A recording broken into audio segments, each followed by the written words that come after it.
জনগণের সব সমস্যার সমাধান করতে পারবে কেবল গণতান্ত্রিক ও নির্বাচিত সরকার। রাজধানীর ভাসানটেকে নিজ নির্বাচনী এলাকায় আয়োজিত জনসভায় যোগ দিয়ে কথা বলেছেন বিএনপি চেয়ারম্যান তারেক রহমান। বলেন, অতীতে সরকার গঠন করে দেশের মানুষের ভাগ্যের পরিবর্তন এনেছিল বিএনপি। দেশ পুনর্গঠনে আগামী নির্বাচনেও ধানের শীষে ভোট চান তিনি। ভাসানটেক বস্তিবাসীর পুনর্বাসনের ওয়াদা করেন তিনি। দলীয় প্রধান হিসেবে যতটা না তার চেয়েও বেশি গুরুত্বপূর্ণ বিএনপির চেয়ারম্যান তারেক রহমান এই এলাকার প্রার্থী। তাই নেতাকর্মী তো বটেই, ভোটারদের মাঝেও বাড়তি আগ্রহ ছিল প্রথম জনসভা ঘিরে।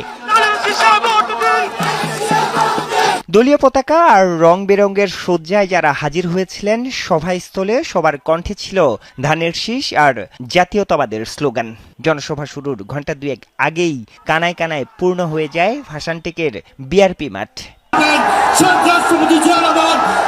সন্ধ্যা 6:30টায় স্ত্রী জুবাইদা রহমানকে সাথে নিয়ে মঞ্চে ওঠেন তারেক রহমান।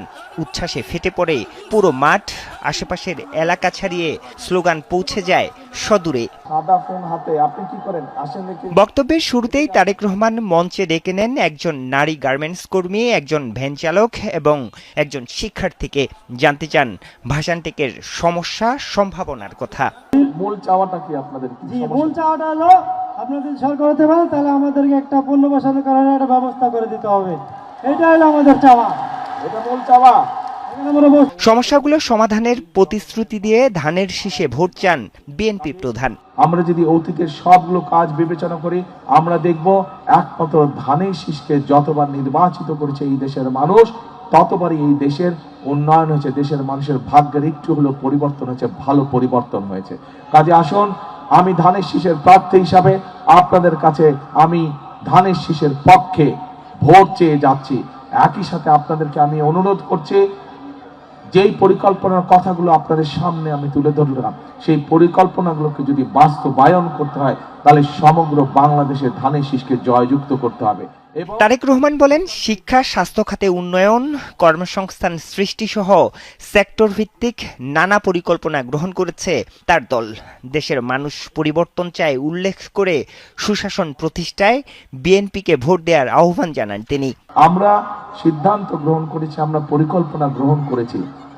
আমাদের দেশের বহু মানুষ বিদেশে প্রতি বছর কর্মসংস্থানের জন্য যায়, কিন্তু এই মানুষগুলো দক্ষ শ্রমিক হিসেবে চায় না। আমরা চাই বাংলাদেশের লক্ষ লক্ষ যে তরুণ সমাজের সদস্য আছে, নারী হোক পুরুষ হোক, তাদেরকে বিভিন্ন রকম ট্রেনিং দিব, তাদের পড়ালেখা শেষ হোক বা শেষ হওয়ার আগে, যাতে দেশের ভিতরেই ব্যবসা বাণিজ্য হোক অথবা দেশের বাইরে হোক, তারা যাতে কর্মসংস্থানের ব্যবস্থা করতে পারে, যাতে স্বাবলম্বী হয়ে দাঁড়াতে পারে। তারেক রহমান বলেন, সময় এখন দেশ পুনর্গঠনের। বলেন, বিনির্মাণ আর গণতন্ত্র পুনঃপ্রতিষ্ঠার পথে প্রয়োজন জনমানুষের নির্বাচিত সরকার।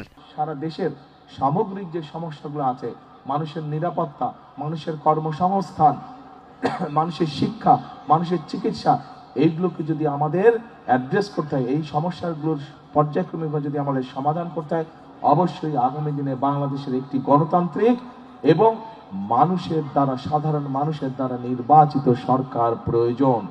মানুষের নির্বাচিত সরকারই মানুষের সমস্যার সমাধান করতে সক্ষম হবে। প্রিয় ভাই বোনেরা, ঢাকা 17-র পাশাপাশি বগুড়া 6 আসনের প্রার্থী তারেক রহমান জনসভায় যোগ দেবেন সেই আসনেও। সিলেটের পরে দ্বিতীয় দিনই নিজ নির্বাচনী এলাকায় এলেন তারেক রহমান। উদ্দেশ্য শুধু প্রচারণা নয়, দেশের মানুষের আস্থা অর্জন। বিশাল এই জনসমুদ্রের মুখোমুখি দাঁড়িয়ে তারেক রহমান আবারও দিলেন দেশ গড়ার প্রতিশ্রুতি। এখন দেখার বিষয়, ভোটাররা সেই প্রতিশ্রুতির কতটুকু প্রতিদান দেন। আরিফুর রহমান সবুজ, যমুনা নিউজ, ঢাকা।